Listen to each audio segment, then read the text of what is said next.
Bienvenidos de nuevo. Hoy nos acompaña Ray McGovern, analista de la CIA durante 27 años, que presidió las estimaciones de inteligencia nacional y elaboró el informe diario para el presidente. Y podemos añadir que muy recientemente también ha recibido el prestigioso Premio James Joyce. Así que enhorabuena por el premio y gracias por volver al programa. Gracias, Glenn, por invitarme.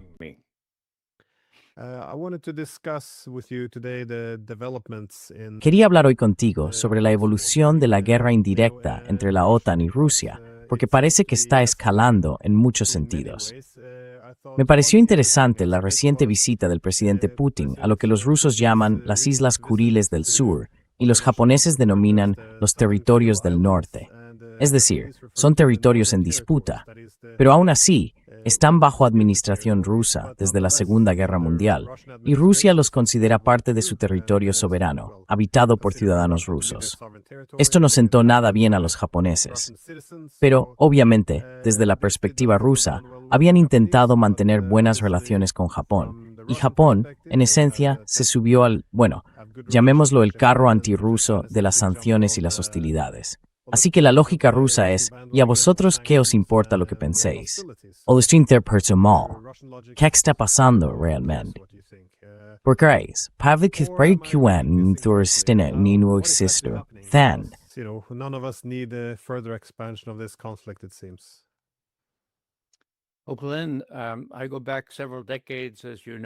Bueno, Glenn, me remonto a varias décadas atrás, como sabes, y una de mis primeras áreas de trabajo incluía la política exterior soviética hacia Japón. Así que esta mañana pensaba, ¿seguiré recordando los nombres de esas islas? Pues sí, de hecho, son Habomai, Shikotan, Kunashiri y Etorofu. Vaya, ¿por qué era importante eso? Porque solo Japón las disputa. La ONU ha dictaminado que eran territorio ruso conquistado en la guerra. Y el hecho de que los japoneses hayan impedido un tratado de paz que ponga fin al estado de guerra, cuando digo guerra, me refiero a la Segunda Guerra Mundial, ¿de acuerdo? Es decir, un tratado de paz se ha visto impedido por las reclamaciones japonesas sobre estas 4 islas.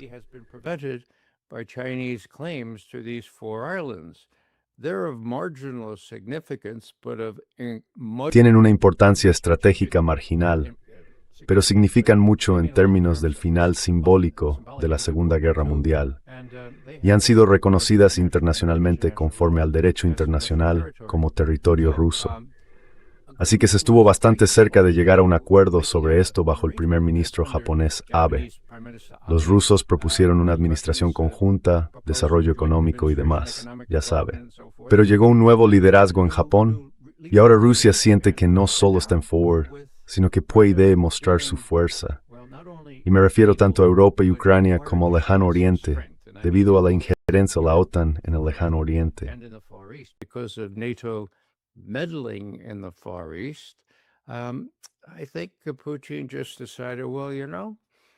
Creo que Putin simplemente decidió, ¿cuánto tiempo hace que un líder soviético o ruso no visita Etorofu? Que no consta en los registros. Pues deben de ser unos 40 o 50 años. Bueno, ¿por qué no voy? Solo para demostrarles a estos japoneses que en realidad no tienen cartas de verdad. ¿Por qué diría eso? Porque los estadounidenses han desmantelado o retirado algunos de los misiles que se suponía que debían proteger a Japón y los han llevado frente a Irán o a Ucrania. Y por eso incluso los saudíes y los países del Golfo se preguntan si esa garantía de Estados Unidos de acudir en su ayuda realmente vale algo. Así que ¿por qué no voy allí? Veo a la gente, vuelvo a plantar la bandera y digo, mirad, no os paséis.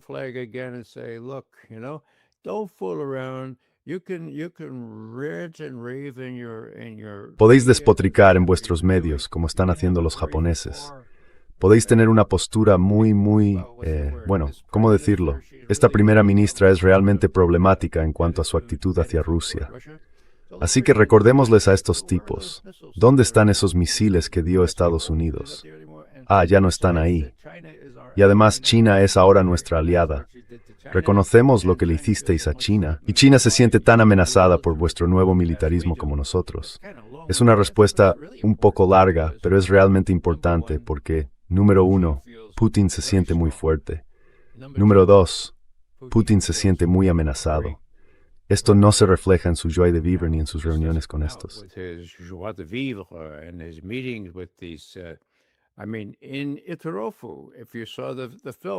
Quiero decir, en Etorofu, si vieron la película, él está allí, y también están estas mujeres muy atractivas.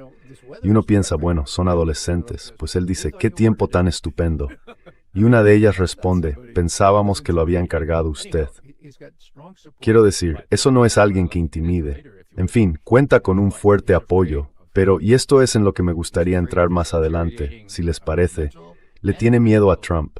Le preocupa su deterioro mental y físico. Y eso, por supuesto, ocupa el 90% de la atención de Putin, y hará acto de presencia en lugares como Tokio o Etorofu, y cada vez más en Irán y Ucrania.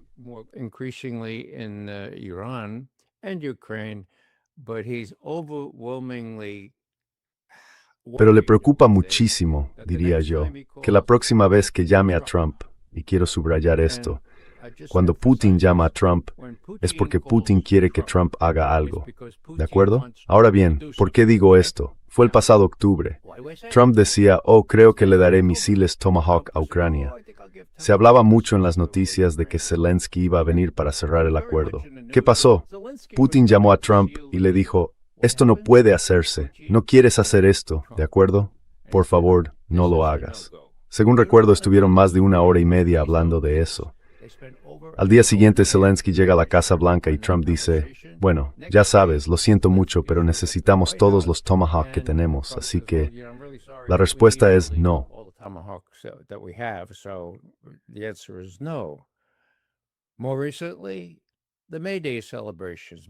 Más recientemente, las celebraciones del 1 de mayo, el 9 de mayo, en el Kremlin.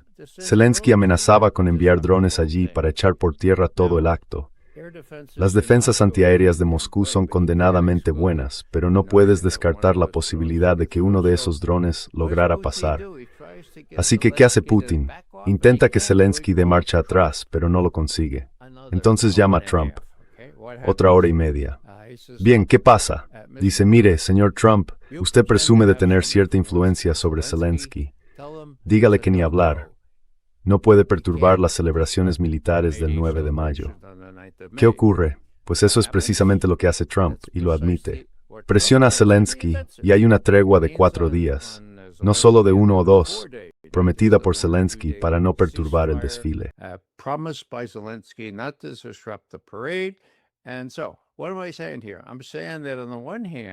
Entonces, ¿qué estoy diciendo aquí? Estoy diciendo que, por un lado, Putin cree que tiene cierta influencia sobre gente como Zelensky, porque puede persuadir a Trump para que haga su voluntad allí donde tiene influencia. Ahora bien, ¿tiene una influencia total sobre Zelensky? No.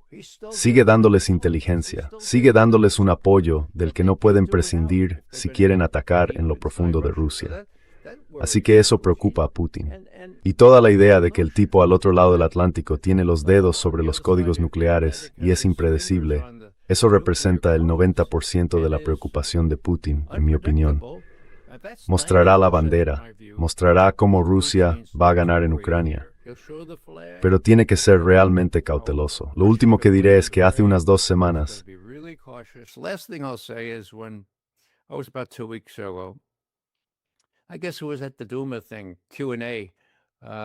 creo que fue en aquel acto de la Duma de preguntas y respuestas, le preguntaron a Putin, bueno, ¿por qué no avanzamos más rápido? ¿O vamos a terminar el trabajo allí? Algo así, y yo estaré encantado cuando avancemos más rápido. Y Putin responde, os escucho, pero tenemos que ser cautelosos, tenemos que seguir avanzando como lo estamos haciendo, y ya saben, todo saldrá bien. Y creo que los rusos probablemente están llegando a un punto. Es solo una conjetura, porque ya no estoy en Rusia, ¿verdad? Pero creo que, cuando vean a Ucrania bloqueada por mar, convertida en un desastre económico, y en las regiones de Donetsk, Lugansk, Zaporilla y Gerson, al ejército soviético, quiero decir, al ejército ruso, creo que se les puede persuadir de que miren estos ataques de poca monta muy dentro de Rusia, sí, son un último intento desesperado.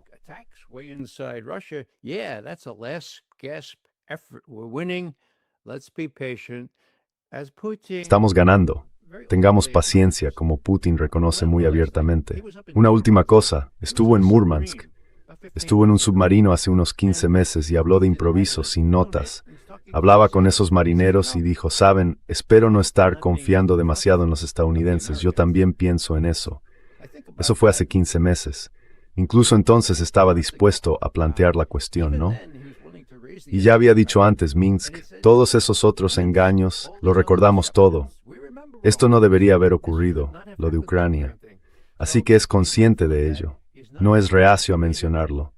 Pero la forma en que aconseja cautela creo que es buena para todos nosotros, porque nadie, y menos que nadie Putin, sabe qué acabará haciendo Trump en su muy débil estado psicológico, psiquiátrico, si se quiere, y físico.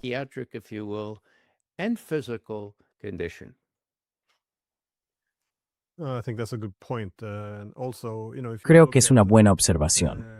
Además, si se analiza la todavía no derrota, pero sí derrota en curso de Estados Unidos en Irán, esto puede interpretarse de otra manera. Por un lado, los rusos pueden decir, sí, ha agotado algunos recursos militares estadounidenses vitales que no pueden usar contra nosotros. Lo ideal sería que Estados Unidos quedara un poco humillado y fuera más cauto a la hora de enfrentarse a Rusia. Pero hay una tesis alternativa, que Estados Unidos podría ser visto, especialmente con Trump, en una posición más vulnerable y desesperada, como alguien dispuesto a asumir riesgos mucho mayores, necesitado de una victoria. Así que entiendo la cautela, toda la idea de intentar ser un poco prudentes, porque no quieres acorralar a tu oponente. Por eso, en la política entre grandes potencias, no quieres derrotar a tu oponente.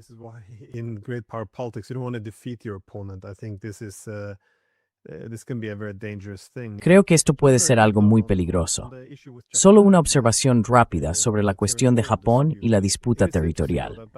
Es interesante que ya en 1956, Japón y la Unión Soviética estaban negociando una solución diplomática para lograr un tratado de paz, que nunca llegó.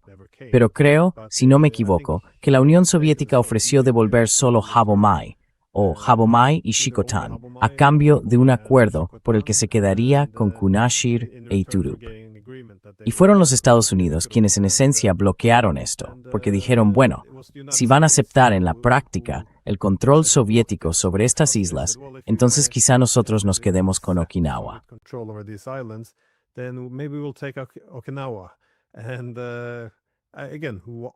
Y de nuevo la gente ha especulado sobre por qué Estados Unidos hizo esto. Creo que la tesis que cuenta con más respaldo es que si se hubiera alcanzado ese acuerdo de paz, no habría sido lo ideal para el sistema de alianzas que Estados Unidos estaba construyendo en la región. Quiero decir, cuando llega la paz, ya sabe, sus adversarios dejan de estar contenidos y sus aliados dejan de obedecer. Así que, de nuevo, esta es una interpretación de aquella intervención estadounidense. No sé si tiene alguna. Bueno, en realidad ese era su trabajo, así que debería preguntárselo a usted.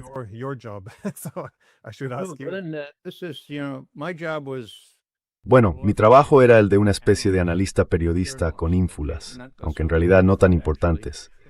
Teníamos acceso a todo tipo de información sensible, pero era el día a día. Un día sí y otro no.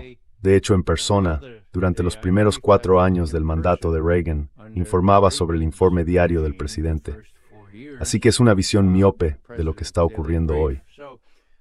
Ahora bien, a lo largo de los años aprendes mucho sobre el resto de la historia. Pero de verdad te felicito.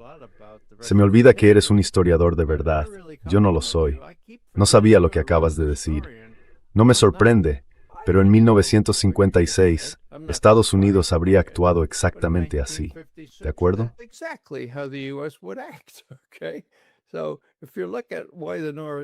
Así que si se analiza por qué los territorios del norte, o las Kuriles del sur, como quieran llamarlos, son como son hoy, bueno, como siempre, fue una visión muy miope de Estados Unidos, por su pequeña Weltanschauung, ¿verdad? Lo que los dejó así. Y otra cosa que diré es que creo, Glenn, que tú y yo probablemente somos las únicas personas, un historiador y alguien que trabaja actualmente en inteligencia, que pueden decir Habomai y Shikotan. Y recuerda que Kunashiri y Etorofu eran las otras 2 de las 4. Así que mis felicitaciones, Dios mío. recuerdas tanto como yo. Pero yo vengo de lejos, así que recuerdo un poco más, aunque no la parte histórica de lo que está ocurriendo. Así que gracias, he aprendido mucho.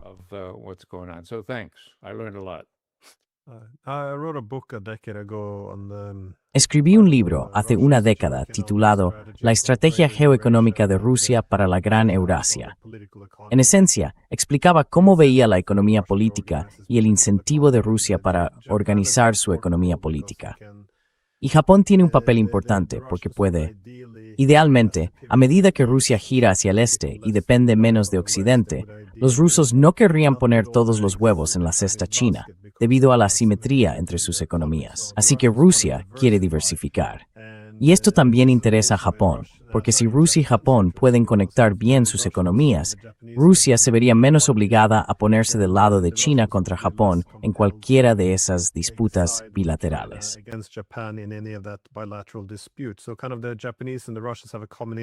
Así que, en cierto modo, los japoneses y los rusos tienen un interés común en fomentar unos lazos económicos más profundos. Y esto era algo que se entendía bastante bien. Pero luego, por supuesto, empezó la guerra de Ucrania, y los japoneses se sumaron a ello, y todo eso. Sí, todas esas consideraciones, todo empezó a desmoronarse, porque ambas partes estaban más o menos de acuerdo en que tenían que avanzar en su conectividad económica, aunque tuvieran una disputa territorial. Pero de nuevo, ahora parece que todo eso se ha venido abajo, prácticamente. Por eso me pareció bastante significativo que Putin hiciera esa visita. Perdón, déjeme intervenir aquí. No, let me just interject here. I spent decades putting myself in the position of Pasé décadas poniéndome en la piel de personas como Putin, de los gobernantes de Rusia, de la Unión Soviética, y fui un niño de la Segunda Guerra Mundial. Estuve vivo durante aquellos 4, 5, 6 años enteros. En cierto modo puedo entenderlo. Y he pasado mucho tiempo en Rusia, además de 5 años en Alemania. Ahora, si lo miro como lo hace Putin, cuyo hermano mayor, Vitya, murió en el bloqueo de Leningrado, donde no solo los nazis de Alemania, sino también los finlandeses, mantuvieron ese bloqueo durante más de 900 días. Bueno, yo tendría muy presente eso como nos recuerda Putin. Y luego está todo el asunto de los 27 millones de ciudadanos soviéticos que murieron en esta guerra a manos de los nazis. ¿Dónde estaban los nazis? Dios mío, estaban en Alemania, pero ya no están, ¿verdad? No, no es así. También están en Ucrania. ¿Y qué pasa con la actividad de tipo nazi en Japón? Oh. What about Nazi-like activity in Japan? Oh my God, these are the two countries we had a beat at the tune of 27 million. My God, since we are stronger than they are now.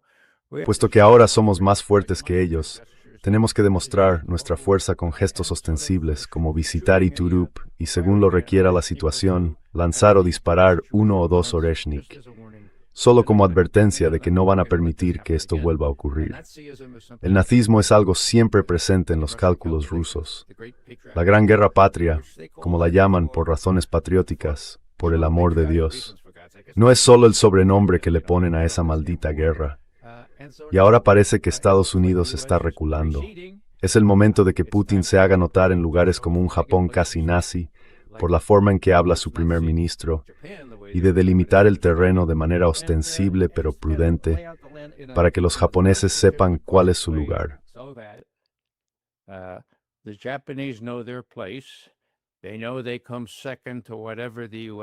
Saben que están por detrás de lo que quiera Estados Unidos. Si Estados Unidos quiere retirar sus misiles de Japón para desplegarlos alrededor de Irán, lo harán. Y ya lo han hecho. Lo mismo con Corea del Sur.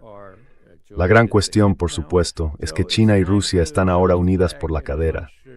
Así que es hora de mostrar la bandera de formas explícitas, pero al mismo tiempo sin ceder ante esa gente que quiere decir: «Oh, Vladimir Vladimirovich, por el amor de Dios, no seas tan cobarde. Acaba con ellos. Están en Ucrania». Creo que él realmente quiere evitar eso. Primero, porque no es necesario. Segundo, porque no quieres provocar a una persona impredecible con los dedos sobre los códigos nucleares. Esa es mi opinión en cualquier caso. Que florezcan 100 flores, como creo que solía decir Mao.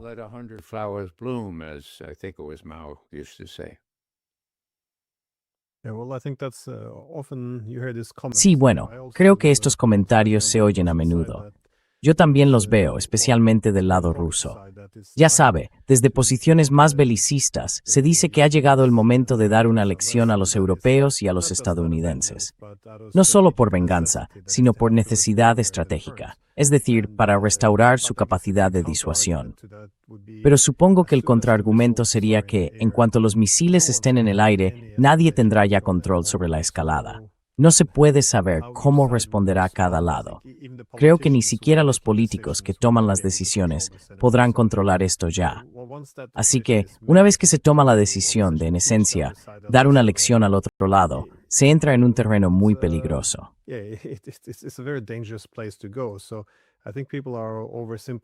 Así que creo que a menudo se simplifica demasiado cuando se dice, bueno, ataquémoslos unas cuantas veces, lancemos ataques y hagamos volar un par de fabricantes de armas en Alemania, y entonces los europeos darán un paso atrás.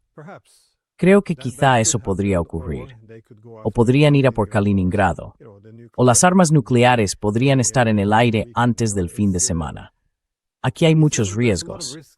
Así que me alegra que los rusos se estén conteniendo hasta ahora, pero también me preocupa que por nuestra parte, es decir, por parte de la OTAN, esa contención parezca interpretarse como debilidad. Pero, sobre esto, quería preguntarle por los comentarios recientes de Lavrov, porque al parecer ha pedido formalmente al Departamento de Estado de Estados Unidos pruebas de la implicación estadounidense en ataques contra infraestructuras civiles rusas, no cerca de la línea del frente, sino en lo profundo de Rusia.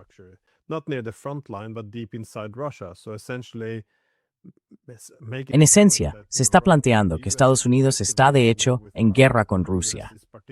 Estados Unidos participa en ataques en territorio ruso profundo, incluso contra objetivos civiles.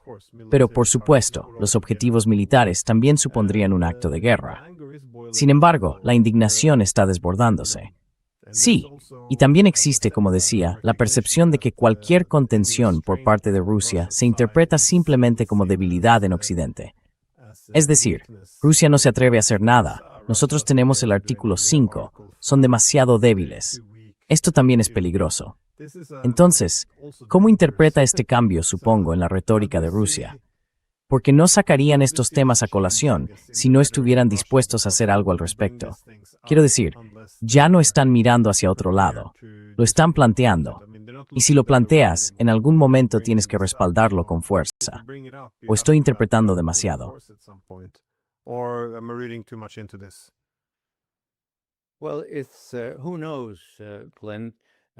Bueno, quién sabe, Glenn. Esa es una escuela de pensamiento. Como sabes, yo no me he adscrito a ella, llevándola hasta sus últimas consecuencias.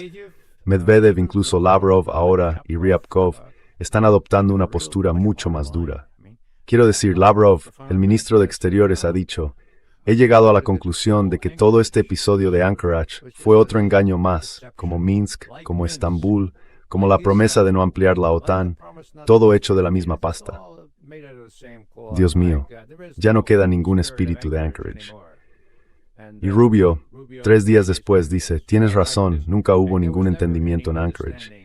Y luego 3 días más tarde, Putin dice, hubo un entendimiento en Anchorage y se incumplió. Ahora bien, yo soy kremlinólogo, ¿verdad?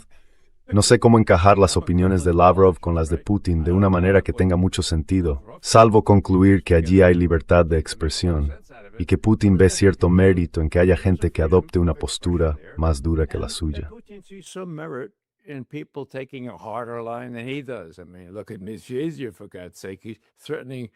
Quiero decir, miren a Medvedev, por el amor de Dios, está amenazando a Japón con consecuencias perjudiciales de enormes proporciones si se mueve.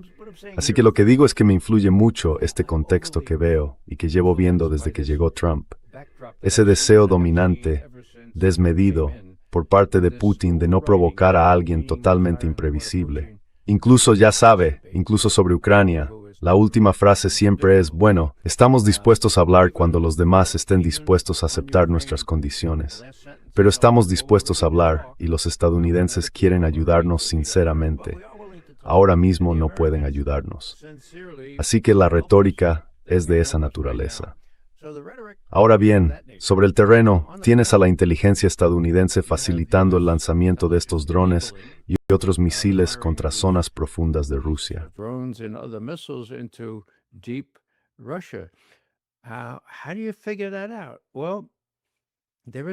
¿Cómo se llega a esa conclusión? Bueno, existe algo llamado el Estado profundo, y Trump no lo controla por completo. Eso se ve, para quienes siguen la política estadounidense, de forma bastante clara en las audiencias sobre el Dr. Fauci.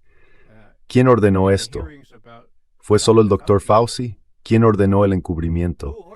Tienes a la jefa de las agencias de inteligencia, una mujer llamada Avril Haines, directora de Inteligencia Nacional, dirigiendo el encubrimiento. ¿El encubrimiento de qué? De cómo ese virus de la COVID-19 salió de aquel laboratorio de Wuhan, donde Fauci había financiado investigaciones de ganancia de función. Así que estos senadores están desconcertados y dicen, bueno, ¿quién ordenó eso? ¿Quién manda aquí? Quiero decir, el presidente. Así que aquí hay fuerzas que en cierto modo son autónomas. Y creo que los rusos más o menos coinciden con eso.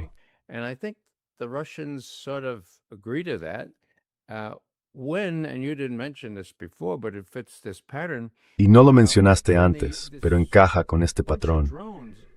Cuando ese grupo de drones atacó la residencia del presidente cerca de Valdai, a finales de diciembre, los rusos, como sabes, recogieron el mecanismo de control de uno de esos drones y se lo presentaron de forma muy ostentosa al agregado de defensa estadounidense en Moscú. Le dijeron, lléveselo a casa, asegúrese de averiguar por qué, los detalles de dónde estaba dirigido este aparato. Y no nos venga con más tonterías sobre que iba dirigido contra algún depósito de armas cercano, ¿de acuerdo? Iba dirigido contra la casa del presidente. Verifíquelo y vuelva a informarnos. Bueno, eso fue hace unos 2 meses, si no recuerdo mal. ¿Qué pasó? Pues bien, la CIA y los demás expertos técnicos tenían la opción de decir, bueno, esta vez nos han pillado. Sí, claro, estaba programado directamente para eso.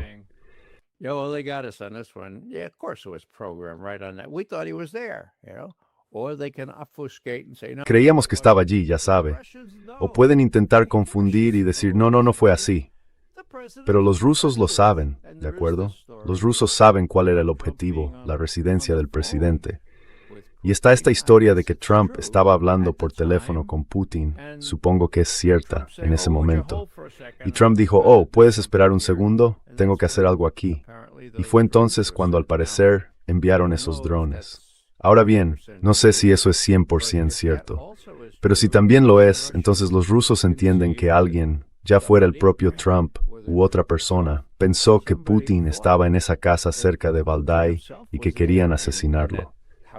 Quiero decir, no sería la primera vez que el Estado profundo hace este tipo de cosas.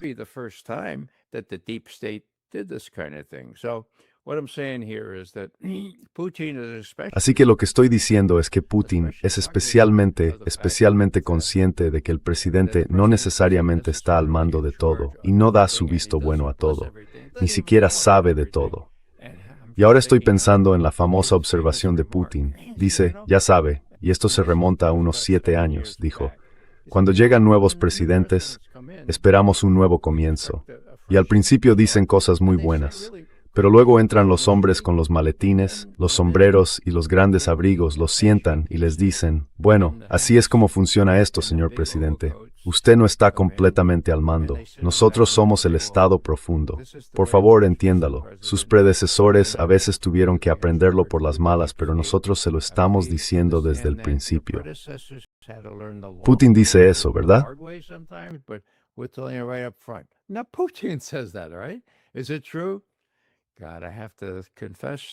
¿Es verdad? Dios, tengo que confesar que me costó un tiempo creerlo, pero sí, es verdad. Y creo que eso es lo que está ocurriendo. Eso pone a Putin aún más nervioso. Y solo llama a Trump cuando es realmente necesario.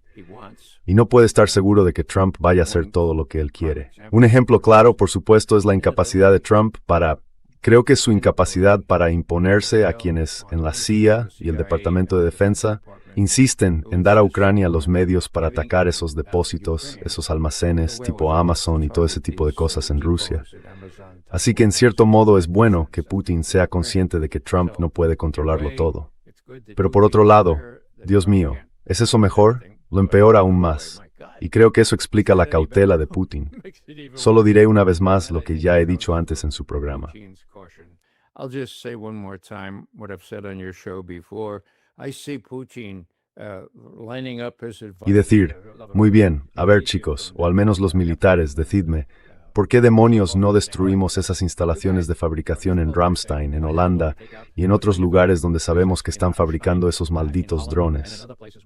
Vale, ¿crees que es una buena idea? Sí, deberíamos hacerlo. Bueno, ¿qué probabilidades crees que hay de que Estonia, Finlandia o algún otro país al que ataquemos, Ramstein, Alemania, invoque el artículo 5 del Tratado de la OTAN? Un ataque contra uno es un ataque contra todos. ¿Un 5%? ¿Un 10%? Vale, tú. Eres el jefe de la Unión Psicológica en nuestro equivalente de la CIA. ¿Qué dices sobre eso por parte de Trump? ¿Qué has dicho? Cero, ¿eh? Cero. Vale. Así que tenemos cero previsibilidad por parte de Trump. So we have zero predictability on part of Trump, and you guys are saying that we ought to. Y vosotros estáis diciendo que deberíamos arriesgarnos a que reaccione invocando el artículo 5 del Tratado de la OTAN. Eso es solo un 10%. Por el amor de Dios, es demasiado alto. No quieres correr riesgos cuando ya estamos ganando, cuando hemos bloqueado el acceso naval o marítimo a Ucrania, sin el cual no tienen economía, cuando estamos ganando. ¿Por qué queréis que asuma ese 10%? No lo entiendo. No vamos a hacerlo. Así es como diagnostico esto hasta ahora. Con estas últimas indignidades, no descarto que Putin se convenza a sí mismo de que, bueno, un solo Oreshnik podría hacer que esta gente se lo pensara dos veces. Y no veo que ese Oreshnik se dispare contra Londres, ni contra ningún lugar de Alemania o de Holanda, ni contra ningún otro sitio. Se dispararía directamente contra Ucrania, como ha sido el caso.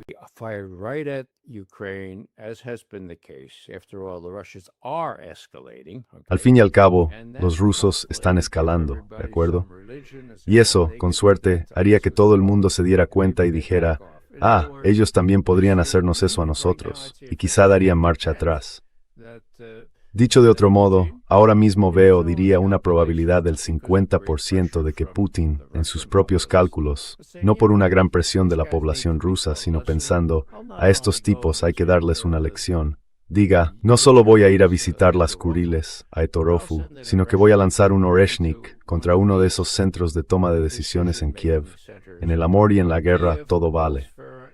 Y quizá eso les daría un bonito ejemplo de lo que podemos hacer, y quizá simplemente les haga entrar en razón. Mientras tanto estamos ganando, por el amor de Dios. Ni siquiera asumamos un 10% de posibilidades de volver a unir a la OTAN.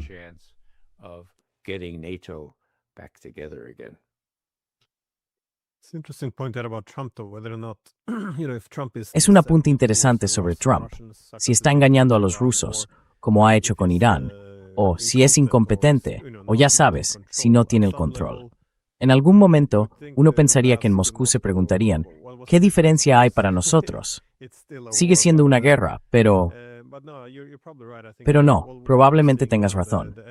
Creo que lo que estamos viendo ahora, los esfuerzos por disuadir a la OTAN, parece que se está haciendo de forma que los ucranianos tengan que pagar el coste. Es decir, ser más implacables con Ucrania, machacar Kiev, dejar al país sin salida al mar, ir a por objetivos a los que antes no se atacaba. Y aún no hemos visto el final.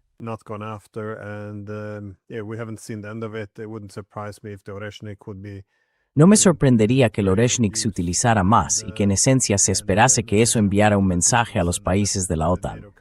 Por lo demás, siempre está esto. Repito, no lo estoy defendiendo. Simplemente reconozco que no es solo atacar a Europa o no atacarla. También existen posibilidades de sabotaje. Ahora bien, no digo que eso sea lo que están haciendo los rusos, pero recientemente una planta de fabricación ardió en Bulgaria y luego en Italia. Quiero decir, no tengo información sobre si fue sabotar o no, pero es una opción si se quiere subir en la escalada. No creo que un ataque masivo por sorpresa esté necesitando mesa.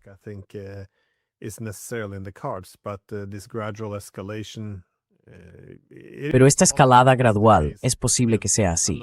Insisto, no tengo informes ni nadie me ha dicho nada, así que no tengo forma de saberlo. Sí, perdón. No, adelante. quería hacerle la última pregunta sobre las posibles, si ve más vías posibles hacia la paz. Porque de nuevo, los europeos siguen hablando de un alto el fuego incondicional, que no es una opción viable. Vi que Ucrania, con el respaldo de Turquía, sugirió, tengamos un alto el fuego en el Mar Negro. Pero eso es solo porque, tal como lo ven los rusos, los ucranianos y la OTAN, iniciaron esta campaña de 40 días atacando barcos rusos y realizando ataques en profundidad.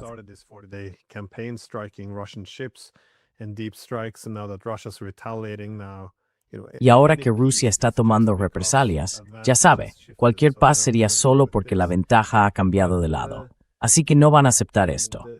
Pero claro, Estados Unidos propuso el acuerdo en Anchorage, los rusos lo aceptaron, y luego dicen que los estadounidenses se echaron atrás de su propio acuerdo. No estoy seguro. De nuevo, se han dado muy pocos detalles. Pero en cualquier caso, supongo que mi pregunta es, ¿ve algún potencial? ¿Ve la posibilidad de un final negociado para esto? Porque, ya sabe, luchar hasta el final parece que muy probablemente acabaría en una victoria rusa. Pero, como suele señalar el profesor John Mearsheimer, sería una victoria muy fea.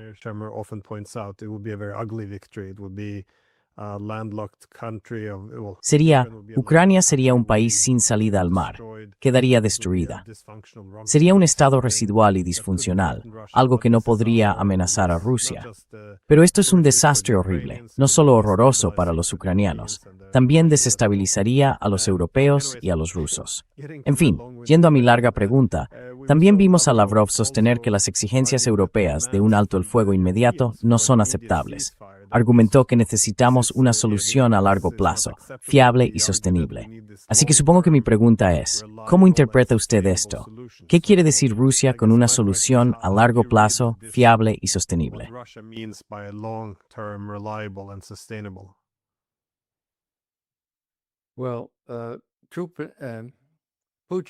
Bueno, Putin juega a largo plazo y es extremadamente cauteloso. Se le ha criticado por eso, pero creo que ha logrado rebatir esas críticas. Está a la ofensiva, está intensificando la escalada en Ucrania. Y como ambos creemos ahora, no se puede descartar que el Oreshnik se utilice por primera vez en condiciones operativas. Los 3 lanzamientos anteriores fueron experimentales, quiero decir, el propio Putin. Ahora bien, el último, el que impactó en un lugar donde nadie pensaba realmente que hubiera nada, fue deliberado porque queríamos medir el cráter. Y lo hicimos, enviamos drones al cráter y empezamos a pensar, así que llega a esa profundidad y ese es el tipo de granito.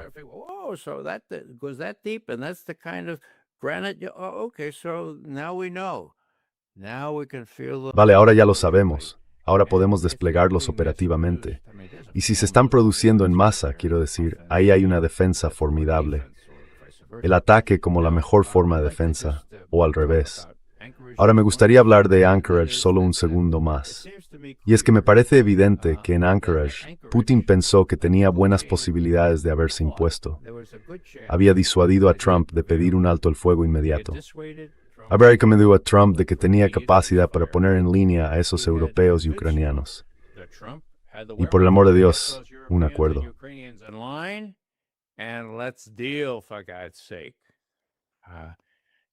Eso último no ocurrió.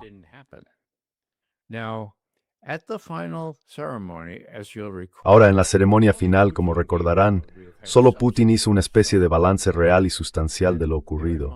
Y tengan en cuenta que terminó diciendo, la próxima vez, en Moscú. ¿Y cuál fue la reacción de Trump? Oh, eso sería muy difícil de hacer. Bueno, sí, quizá. El presidente de Estados Unidos está organizando una cumbre. Putin dice que todo ha ido bastante bien, que la próxima vez será en Moscú. Y el presidente de Estados Unidos no puede decir, de acuerdo, denos una fecha y continuaremos estas conversaciones. No tiene que decir, oh no, eso sería muy cuesta arriba. Entonces, ¿qué conclusión saca Putin de eso? Que Trump no es 100% dueño de sus propias decisiones, quizás solo lo sea en un 60%.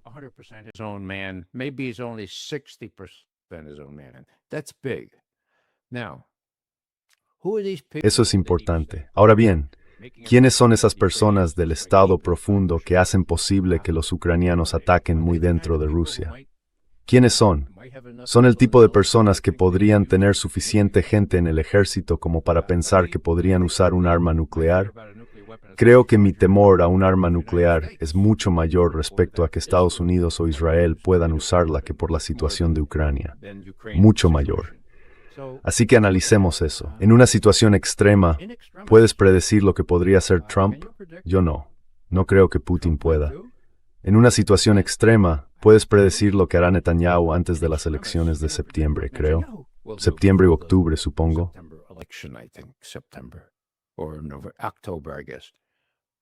Puedo.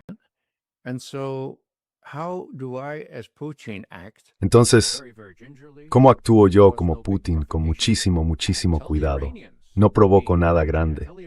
Les digo a los iraníes, yo Putin, les digo, mirad, después de la crisis de los misiles de Cuba, el presidente estadounidense de entonces, John Kennedy, dijo, lo principal que tenemos que hacer es evitar una situación en la que una potencia nuclear se enfrente a otra, teniendo que elegir entre una derrota humillante y usar armas nucleares. ¿De acuerdo? Así que Putin le dice al líder supremo, o a quien sea con quien hable, por favor, ahora tenéis la sartén por el mango, ¿no? Habéis puesto en su sitio a los países del Golfo. No hundáis uno de esos portaaviones, por el amor de Dios.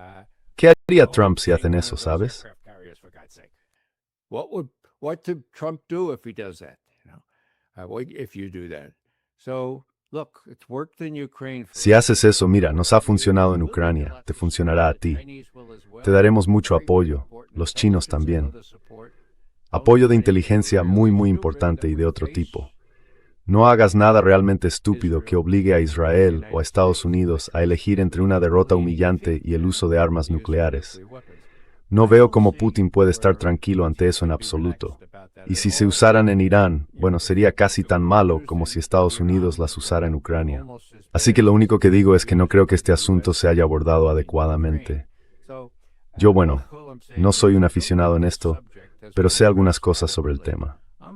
Well, not an amateur at it, but I know some of this stuff. But what bothers me greatly is that Pero lo que me molesta muchísimo es que cuando la discusión entra en esto, muy a menudo la gente dice, bueno, no quería pensar en ello, ya sabe. Pero tenemos que pensar en ello. Y en mi opinión es una bendición que Putin piense en ello todo el tiempo. Y quizás superemos todo esto sin que ocurra lo peor. Pero creo que nosotros, como Putin, tenemos que estar preocupados por esta terrible perspectiva de que esto pueda suceder. Y creo que, en mis 80 años observando estas cosas, ahora es más probable que pueda ocurrir que en cualquier otro momento desde que desarrollamos la bomba y la usamos contra personas japonesas en Nagasaki y Hiroshima.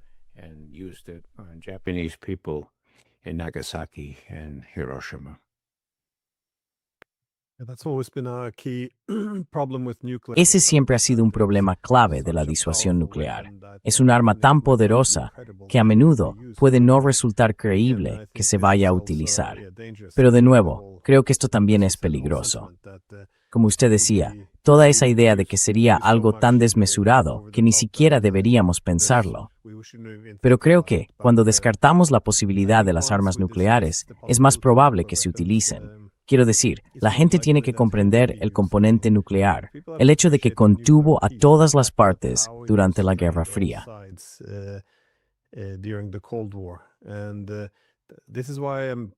Y por eso, sí, tengo mucho miedo, especialmente por la retórica europea, porque los líderes europeos ahora se refieren a la disuasión nuclear como chantaje nuclear, y dicen que no podemos permitir que los rusos se salgan con la suya mediante el chantaje nuclear, que tenemos que dejarles en evidencia.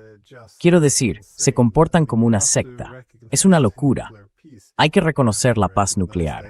Hay que reconocer que si las grandes potencias no tienen disuasión, harán algo bastante drástico. La idea de simplemente decir, bueno, les dejaremos en evidencia y Rusia capitulará. Quiero decir, es una locura. De verdad que lo es. It's insane. It really is, though. Sí, Glenn, has dicho muchas veces, y yo te veo siempre, que no entiendes a los europeos. Y eso ha sido una gran confirmación para mí, porque yo tampoco entiendo a los europeos. Tú eres uno. Yo viví allí más de 5 años.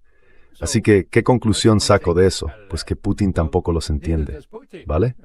pero sí sabe que juega a largo plazo. Eso sí lo sabe. A Macron le doy menos de un año, ¿vale? Starmer ya está acabado. Scholz tiene el índice de aprobación más bajo de cualquier canciller alemán de la historia, ¿vale? La AfD está entrando con una postura mucho más benigna hacia Rusia. Y hay una cosa que diré, que nadie ha mencionado. Putin, en una de sus largas sesiones de preguntas y respuestas, creo que fue el 9 de mayo, dijo, miren, saben que uno de esos gasoductos Nord Stream está abierto. One of those Nord Stream pipelines is open. All you have to do is Lo único que tenéis que hacer es girar la válvula, pulsáis vuestro botón y podéis volver a tener gas ruso. Vaya, ¿recordáis que dijo eso? Bueno, ya sabéis, nadie informó de ello. ¿Qué demonios les pasa a estos alemanes? Quiero decir, están tan amedrentados que piensan que, incluso en una situación económica extrema, no van a aprovechar esta especie de oferta alternativa. Oye, abriremos eso y os dejaremos tener gas otra vez. Quiero decir, me recuerda a... Bueno, terminaré con esto. Me recuerda a 1933, cuando un joven abogado alemán llamado Raimund Pretzel estudiaba para ser juez, y al observar lo que estaba ocurriendo tras el incendio del Reichstag, señaló que los alemanes reaccionaron con... He pointed out that the Germans reacted with schaffmäßige Ergebenheit. Now, the English is just as hard to pronounce. Ahora bien, el inglés es igual de difícil de pronunciar, ¿de acuerdo? Sumisión. Sumisión. Dios mío, no podía entender por qué este pueblo, el más culto y mejor educado de Europa, sucumbió al Tercer Reich. No puedo entender por qué todavía sucumben, una buena parte de ellos, aunque ya no todos, a esa idea de que tienen que inclinarse y ser serviles. Y cuando Estados Unidos les corta el suministro de gas, del que dependen su industria y la calefacción de sus hogares, actúan como ovejas y se someten. Puede que eso cambie, pero, Dios mío, para mí ha sido revelador. La última vez que estuve destinado en Alemania fue en 1980. Quiero decir, ha pasado mucho tiempo. En mi opinión, todavía no han aprendido gran cosa.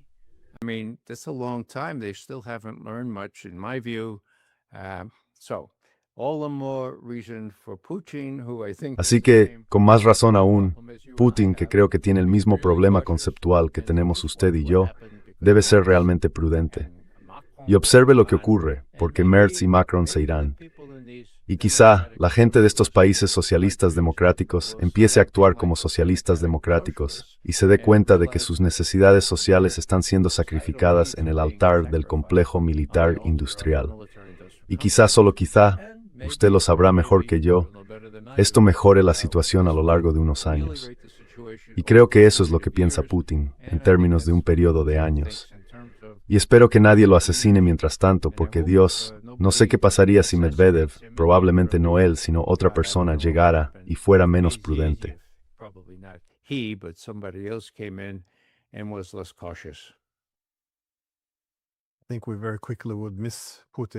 Creo que echaríamos de menos a Putin muy rápidamente. Siempre señalo que él no es uno de los más duros. Un comentario habitual era que era demasiado liberal y que estaba demasiado comprometido con integrarse en Occidente, siguiendo la línea de la Casa Común Europea de Gorbachev. Así que cuidado con lo que deseas, porque puede que lo consigas. En fin, Dre, quiero agradecerte que hayas venido. Y también quería felicitarte de nuevo por tu premio, tan merecido. En que gracias. Muchas gracias, Glenn.